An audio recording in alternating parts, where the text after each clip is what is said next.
Good morning student. ਅੱਜ ਬੇਟੇ ਆਪਾਂ ਦੂਸਰੀ ਇਕਾਂਗੀ ਨਾਇਕ ਕਰਾਂਗੇ। ਇਹ ਗੁਰਸ਼ਰਨ ਸਿੰਘ ਜੀ ਦੀ ਲਿਖੀ ਹੋਈ ਹੈ ਤੇ ਇਸ ਇਕਾਂਗੀ ਦੇ ਵਿੱਚ ਪੁਰਾਣੀ ਤੇ ਨਵੀਂ ਪੀੜ੍ਹੀ ਨੂੰ ਬੜੇ ਹੀ ਨਵੇਂ ਢੰਗ ਦੇ ਨਾਲ ਪੇਸ਼ ਕੀਤਾ ਗਿਆ ਹੈ। ਜਿਸ ਤਰ੍ਹਾਂ ਕਿ ਆਪਾਂ ਦੇਖਦੇ ਹਾਂ ਕਿ ਇੱਕ ਪਿਤਾ ਅਤੇ ਪੁੱਤਰ ਦੋਹਾਂ ਦੇ ਵਿਚਾਰ ਕਦੇ ਵੀ ਆਪਸ ਵਿੱਚ ਨਹੀਂ ਮਿਲਦੇ। ਉਹੀ ਇਸ ਇਕਾਂਗੀ ਵਿੱਚ ਹੈ। ਪਿਤਾ ਆਪਣੇ ਆਪ ਨੂੰ बहुत ही पुरानी पीढ़ी का बहुत ही वड्डा समझदा है ते पुत्र अपने आप नूं नवीं पीढ़ी का समझदा है। इस करके दोनों च तकरार रहिंदी है। पिता इस इकांगी दे विच तीन रूपां दे विच आंदा है। पहला पिता दे रूप विच, दूजा इंटरव्यू लैण वाले अफसर दे रूप विच ते तीजा जज दे रूप विच। तिन्नां ही रूपां दे विच उस दा पुत्र दा उस दे नाल झगड़ा रहिंदा है ते अंत विच इकांगीकार ने इस इकांगी दे विच दो पीढ़ियां विचली लकीर नूं मिटाउण दा यतन कीता है। नाटक के आरंभ विच सूत्रधार मंच उत्ते आके उन्हां नायकां दी मंग करदा है जिहड़े समय दियां चुनौतियां नूं कबूल करन ते असलीयत नूं पछाणन। वो कहता है कि ये बिना किसी अधिकार तो इस घर दे अपना होण दा दावा करन वाले बोलन ਦੇ ਅਧਿਕਾਰ ਤੋਂ ਬਿਨਾ ਤੇ ਫਿਰ ਸਿਰ ਨੂੰ ਸੀਸ ਦਾ ਰੁਤਬਾ ਮਿਲੇ ਬਿਨਾ ਆਪਣੇ ਸਿਰ ਉੱਪਰ ਤਾਜ ਹੋਣ ਦਾ ਦਾਵਾ ਕਰਨ ਵਾਲੇ, ਸਿਰ ਭਾਰ ਤੁਰ ਕੇ ਆਪਣੇ ਪੈਰਾਂ ਦੇ ਨਿਸ਼ਾਨ ਕਾਇਮ ਰਹਿਣ ਦਾ ਦਾਵਾ ਕਰਨ ਵਾਲੇ ਅਤੇ ਮੌਸਮ ਦੇ ਆਪਣੇ ਹੁਕਮਾਂ ਅਧੀਨ ਹੋਣ ਦਾ ਫੋਕਾ ਦਾਵਾ ਕਰਨ ਵਾਲੇ ਨਹੀਂ ਹੋਣੇ ਚਾਹੀਦੇ। इन्हें नूं पुत्र बाहरों रंग मंच उत्ते आउंदा है ते पिता उसनूं पुछदा है कि ओह कित्थों आया है। पुत्र यह दसदा होया कि ओह डाकखाने तो आया है। पुछदा है कि उन्हां उसनूं टिचकर नाल क्यों बुलाया है। पिता कहंदा है कि उसनूं घर विच इन्नी भी आज़ादी नहीं। पुत्र उत्तर दिंदा है कि ओह उसनूं टीचकर इस करके कर सकते हैं क्योंकि वह इन्ना पढ़न के बावजूद घर बैठा है, पर इस विच उसका कोई कसूर नहीं। पिता कहता है कि उसका कसूर इस करके है क्योंकि वह मिल रही नौकरी नहीं लै रहा।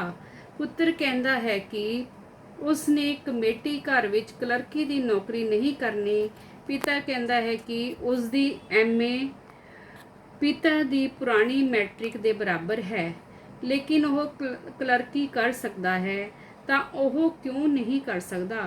पुत्र इस गल नाल सहमत नहीं हुंदा कि उसकी MA पिता की पुरानी मैट्रिक के बराबर है तो वह कहता है कि वह उसनूं हर गल विच अपने बराबर ना खड़ा करे। पिता कहता है कि वह ये बर्दाश्त नहीं कर सकता कि कल दा मुंडा अपने आप नूं उस तो उच्चा समझे। पिता दे फिर पुछण ते वह कहता है कि वह डाकखाने इस करके गया सी क्योंकि वह पिछले हफ्ते जिहड़ी इंटरव्यू दे के आया सी उसनूं उसदे रिजल्ट की उड़ीक है। पिता कहता है कि वह उड़ीक विच ही बुढ़ा हो जाएगा, पर पुत्र नूं यह गल चंगी नहीं लगती। फिर वह पिता नूं दसदा है कि कल नूं वह किसी कालेज विच लैक्चरर की पोस्ट लई इंटरव्यू देण जा रहा है। पिता उस तो कालेज का नाम पुछदा है तां जो वो किसी सिफारिश का प्रबंध कर सके, पर पुत्र कहता है कि उसनूं किसी सिफारिश की लोड़ नहीं क्योंकि वो अपने पैरों उत्ते खड़ा होना चाहता है। पिता कहता है कि वो उसका दुश्मन नहीं, पर पुत्र कहता है कि किसी किसी वेले वह उसनूं अपना दुश्मन ही लगता है। पिता कहता है कि चलो इसी तरह ही ठीक है। उसने उसके महीने का खर्च मेज़ उत्ते रख दिता है, जे होर लोड़ पवे तो मंग लवे। पुत्र कहता है कि इम्तिहान के नतीजे तो मगरों उसने उस तो जो पैसे लए सन उसनूं वह करजा समझदा है ते वह उसनूं सूद समेत वापस करना चाहेगा। पिता उसनूं अजिही गल करदिआं शर्म करन लई कहता है। पुत्र कहता है कि उसनूं उदों शर्म आवेगी जदों वह उन्हां दे बुढ़े होण दी सूरत विच उन्हां लई कुछ ना कर सकिया। पिता कहता है कि इसका मतलब है कि वह सिर्फ शर्म करके ही अपना फर्ज भुला देवेगा ते उसनूं उस तों यह उम्मीद सी। ਪੁੱਤਰ ਕਹਿੰਦਾ ਹੈ ਕਿ ਉਮੀਦਾਂ ਲਾਉਣੀਆਂ ਪੁਰਾਣੀ ਪੀੜ੍ਹੀ ਦੀ ਆਦਤ ਹੈ, ਉਹਨਾਂ ਦੀ ਨਹੀਂ। ਇਸ ਕਰਕੇ ਦੇਸ਼ ਦੀ ਆਜ਼ਾਦੀ ਤੋਂ ਉਹਨਾਂ ਆਪਣੇ ਰਾਜ ਦੀ ਕਾਇਮੀ, ਮਿਹਨਤ ਦੀ ਲੁੱਟ ਨਾ ਹੋਣ ਤੇ ਰੁਜ਼ਗਾਰ ਪ੍ਰਾਪਤੀ ਦੀਆਂ ਜੋ ਉਮੀਦਾਂ ਲਾਈਆਂ ਸਨ ਉਹ ਪੂਰੀਆਂ ਨਹੀਂ ਹੋਈਆਂ। ਉਹਨਾਂ ਦੇ ਉਲਟ ਉਹ ਉਮੀਦਾਂ ਦੇ ਸਿਰ ਤੋਂ ਨਹੀਂ ਜਿਉਂਦੇ, ਸਗੋਂ ਹਰ ਪੀੜ੍ਹੀ ਜਿਉਣ ਲਈ ਸੰਘਰਸ਼ ਕਰਦੇ ਹਨ। ਉਹ ਇਹ ਵੀ ਕਹਿੰਦਾ ਹੈ ਕਿ ਉਸ ਨੂੰ ਉਹਨਾਂ ਵਾਂਗ ਦੇਸ਼ ਦਾ ਨਹੀਂ ਸਗੋਂ ਆਪਣਾ ਫਿਕਰ ਹੈ, ਕਿਉਂਕਿ ਦੇਸ਼ ਵਿੱਚ ਜਿਨ੍ਹਾਂ ਦਾ ਬਣਨਾ ਸੀ ਉਹਨਾਂ ਦਾ ਬਣਿਆ ਹੋਇਆ ਹੈ। ਇਸ ਪਿੱਛੋਂ ਪੁੱਤਰ ਦੇ ਕਹਿਣ ਤੇ ਪਿਤਾ ਬਾਹਰ ਚਲਾ ਜਾਂਦਾ ਹੈ, ਕਿਉਂਕਿ ਉਸਨੇ ਆਪਣੇ ਦੋਸਤਾਂ ਨਾਲ ਮੀਟਿੰਗ ਕਰਨੀ ਹੈ। ਸੂਤਰਧਾਰ ਆ ਕੇ ਦੱਸਦਾ ਹੈ ਕਿ ਪਿਤਾ ਤੇ ਪੁੱਤਰ ਵਿਚਕਾਰ ਪੀੜ੍ਹੀਆਂ ਦਾ ਫਰਕ ਹੈ, ਸੋਚ ਤੇ ਵਿਸ਼ਵਾਸ ਦਾ ਫਰਕ ਹੈ। ਅਗਲਾ ਦ੍ਰਿਸ਼ ਇੱਕ ਦਫ਼ਤਰ ਦਾ ਹੈ, ਜਿਸ ਵਿੱਚ ਪਿਤਾ ਕੁਰਸੀ ਉੱਤੇ ਇੰਟਰਵਿਊ ਲੈਣ ਲਈ ਬੈਠਾ ਹੈ ਤੇ ਪੁੱਤਰ ਡਿਗਰੀਆਂ ਦਾ ਲਿਫਾਫਾ ਲੈ ਕੇ ਪੇਸ਼ ਹੁੰਦਾ ਹੈ। ਪਿਤਾ ਉਸ ਦੀਆਂ ਡਿਗਰੀਆਂ ਤੇ ਵਿਦਿਅਕ ਪ੍ਰਾਪਤੀਆਂ ਨੂੰ ਦੇਖ ਕੇ ਕਹਿੰਦਾ ਹੈ ਕਿ ਉਸ ਦੇ ਹਿਸਾਬ ਨਾਲ ਨੌਕਰੀ ਉਸ ਨੂੰ ਮਿਲਣੀ ਚਾਹੀਦੀ ਹੈ। ਪੁੱਤਰ ਕਹਿੰਦਾ ਹੈ ਕਿ ਉਸ ਦਾ ਖਿਆਲ ਹੈ ਕਿ ਉਹਨਾਂ ਕੋਲ ਉਸ ਨਾਲੋਂ ਚੰਗਾ ਹੋਰ ਕੋਈ ਉਮੀਦਵਾਰ ਨਹੀਂ। ਇੰਟਰਵਿਊ ਲੈਣ ਵਾਲਾ ਪਿਤਾ ਪੁੱਛਦਾ ਹੈ ਕਿ ਕੀ ਉਸ ਕੋਲ ਸਿਫਾਰਿਸ਼ ਹੈ।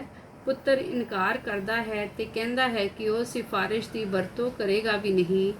ਪਿਤਾ ਕਹਿੰਦਾ ਹੈ ਕਿ ਜੇਕਰ ਕੋਈ ਅਜਿਹਾ ਉਮੀਦਵਾਰ ਆ ਗਿਆ ਜਿਸ ਦੇ ਨੰਬਰ ਭਾਵੇਂ ਉਸ ਤੋਂ ਘੱਟ ਹੋਣ ਪਰ ਉਸ ਦੀ ਸਿਫਾਰਿਸ਼ ਤਕੜੀ ਹੋਈ ਤਾਂ ਉਸ ਦਾ ਕੰਮ ਨਹੀਂ ਬਣੇਗਾ।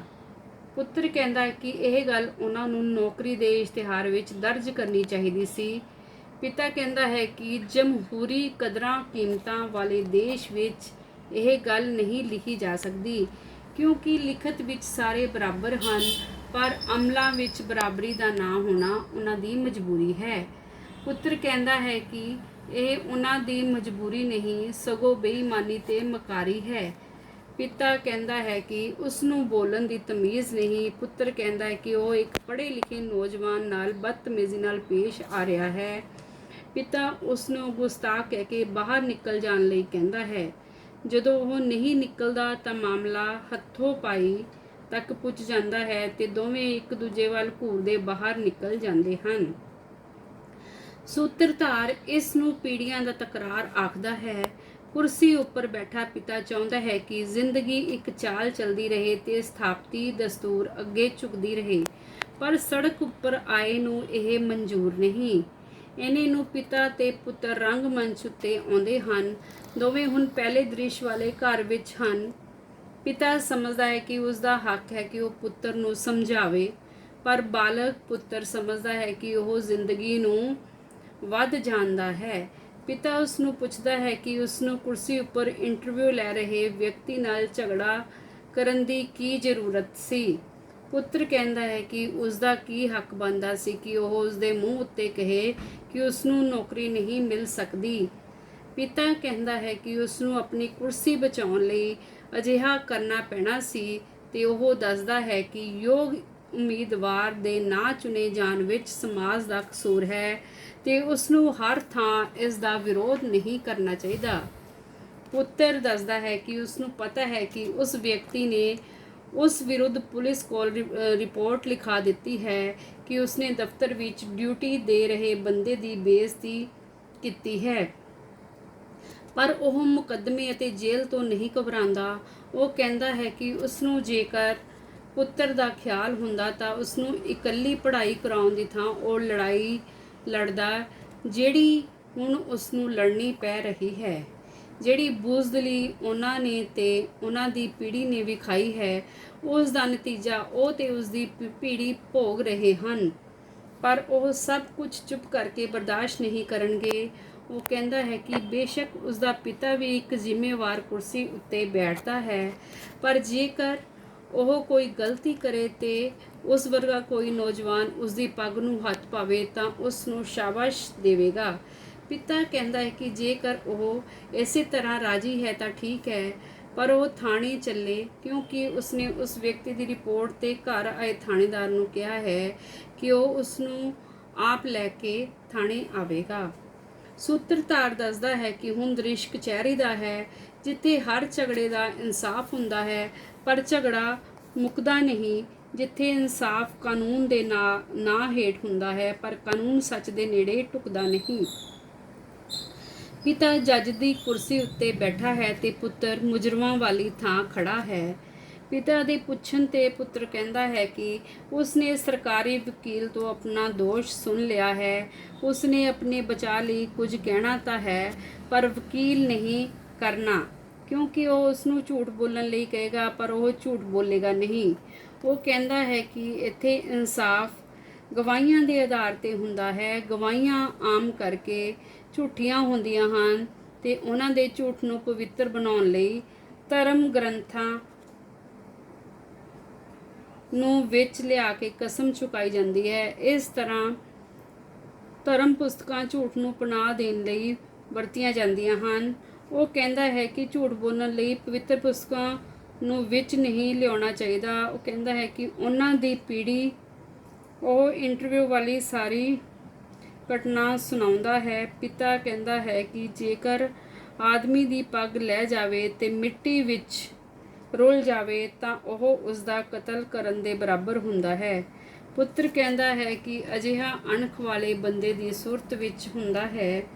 ਉਹ ਕਹਿੰਦਾ ਹੈ ਕਿ ਸਮਾਂ ਆ ਗਿਆ ਹੈ ਕਿ ਉਸ ਵਰਗੇ ਜਿਹੜੇ ਕੁਰਸੀਆਂ ਉੱਤੇ ਬੈਠੇ ਹਨ ਉਹ ਕਟਹਿਰੇ ਵਿੱਚ ਖੜੇ ਕੀਤੇ ਜਾਣ ਤੇ ਜਿਹੜੇ ਕਟਹਿਰੇ ਵਿੱਚ ਖੜੇ ਹਨ ਉਹ ਉਹਨਾਂ ਸੰਬੰਧੀ ਆਪਣਾ ਫੈਸਲਾ ਸੁਣਾਉਣ, ਕਿਉਂਕਿ ਦੇਸ਼ ਵਿੱਚ ਜਿੰਨੇ ਅਪਰਾਧ ਹੋ ਰਹੇ ਹਨ ਉਹਨਾਂ ਦੇ ਜ਼ਿੰਮੇਵਾਰ ਕੁਰਸੀਆਂ ਉੱਤੇ ਬੈਠੇ ਲੋਕ ਹਨ।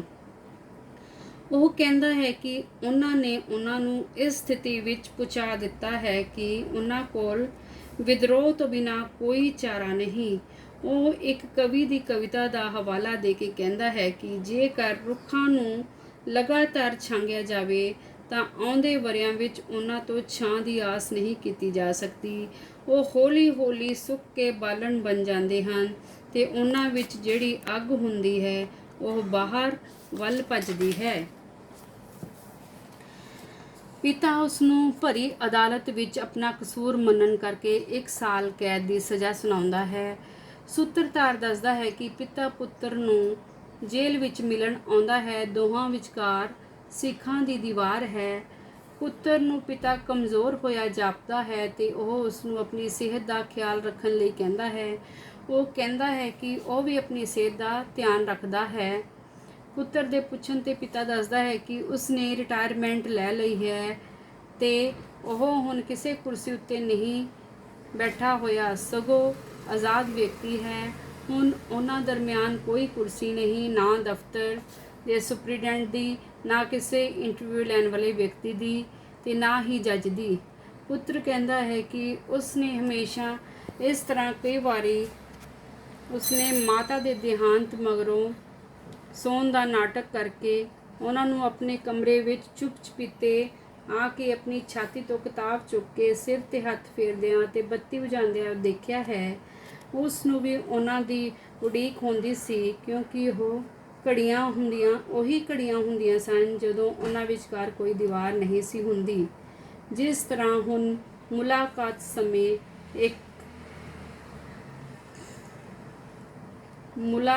ਸਮੇਂ ਨਹੀਂ। ਉਹ ਕਹਿੰਦਾ ਹੈ ਕਿ ਉਹ ਥਾਣੇ ਦੀ ਜੇਲ੍ਹ ਭੇਜਣ ਦੀ ਜ਼ਿਆਦਤੀ ਨੂੰ ਉਹਨਾਂ ਦਾ ਅਹਿਸਾਨ ਮੰਨਦਾ ਹੈ, ਕਿਉਂਕਿ ਉਸ ਲਈ ਜੇਲ੍ਹ ਇੱਕ ਯੂਨੀਵਰਸਿਟੀ ਹੈ ਜਿੱਥੇ ਆ ਕੇ ਉਸਨੂੰ ਅਹਿਸਾਸ ਹੋਇਆ ਹੈ ਕਿ ਸਾਡੀਆਂ ਅੱਖਾਂ ਹਨ ਪਰ ਅਸੀਂ ਵੇਖਦੇ ਹੋਏ ਵੀ ਕੁਝ ਨਹੀਂ ਵੇਖਦੇ। ਸਾਡੀ ਜ਼ੁਬਾਨ ਹੈ ਪਰ ਅਸੀਂ ਜੋ ਕੁਝ ਬੋਲਣਾ ਹੁੰਦਾ ਹੈ ਉਹ ਬੋਲਦੇ ਨਹੀਂ। ਸਾਡੇ ਪੈਰ ਹਨ ਪਰ ਜਿਸ ਦਿਸ਼ਾ ਵੱਲ ਅਸੀਂ ਤੁਰਨਾ ਹੈ ਉੱਧਰ ਤੁਰਦੇ ਨਹੀਂ। ਇੱਥੇ ਉਸਨੂੰ ਇਹ ਜਾਣਨ ਦਾ ਮੌਕਾ ਮਿਲਿਆ ਹੈ ਕਿ ਸਮਾਜ ਵਿੱਚ ਜੋ ਕੁਝ ਗਲਤ ਹੈ ਉਹ ਕਿਸ ਤਰ੍ਹਾਂ ਬਦਲਿਆ ਜਾ ਸਕਦਾ ਸੀ।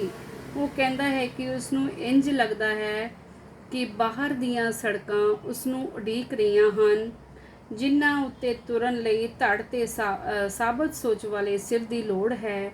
ਪਿਤਾ ਦੇ ਪੁੱਛਣ ਤੇ ਉਹ ਕਹਿੰਦਾ ਹੈ ਕਿ ਪਹਿਲਾਂ ਉਸਨੂੰ ਲੱਗਦਾ ਸੀ ਕਿ ਸਾਬਤ ਸਿਰ ਹੀ ਕਾਫੀ ਹੈ, ਪਰ ਹੁਣ ਉਹ ਜਾਣਦਾ ਹੈ ਕਿ ਸਾਬਤ ਸਿਰ ਦੇ ਨਾਲ ਸੋਚਵਾਨ ਸਿਰ ਦੀ ਲੋੜ ਹੈ। ਪਿਤਾ ਕਹਿੰਦਾ ਹੈ ਕਿ ਉਸਨੂੰ ਵੀ ਉਸਦੀ ਉਡੀਕ ਰਹੇਗੀ। ਉਹ ਇਸੇ ਤਰ੍ਹਾਂ ਉਸਦੇ ਸੰਘਰਸ਼ ਵਿੱਚ ਸ਼ਾਮਲ ਹੋਵੇਗਾ ਜਿਸ ਤਰ੍ਹਾਂ ਹਰ ਬਾਪ ਨੂੰ ਬੇਟੇ ਦੇ ਸੰਘਰਸ਼ ਵਿੱਚ ਸ਼ਾਮਲ ਹੋਣਾ ਚਾਹੀਦਾ ਹੈ। ਮੁਲਾਕਾਤ ਦਾ ਸਮਾਂ ਖਤਮ ਹੋ ਜਾਂਦਾ ਹੈ। ਪੁੱਤਰ ਪਿਤਾ ਦੇ ਪੈਰਾਂ ਵੱਲ ਝੁਕਦਾ ਹੈ ਤੇ ਪਿਤਾ ਉਸ ਨੂੰ ਕਲਾਵੇ ਵਿੱਚ ਲੈਂਦਾ ਹੈ। ਹਾਂਜੀ ਬੇਟੇ, ਇਹ ਆਪਣੀ ਨਾਇਕ ਇਕਾਂਗੀ ਹੋ ਗਈ। ਇਸ ਦੇ ਦੋ ਮੇਨ ਪਾਤਰ ਨੇ, ਇੱਕ ਤਾਂ ਪੁੱਤਰ ਦਾ ਤੇ ਦੂਜਾ ਪਿਤਾ ਦਾ। ਤੁਸੀਂ ਦੋਨਾਂ ਦਾ ਪਾਤਰ ਚੰਗੀ ਤਰ੍ਹਾਂ ਲਰਨ ਕਰ ਲੈਣਾ।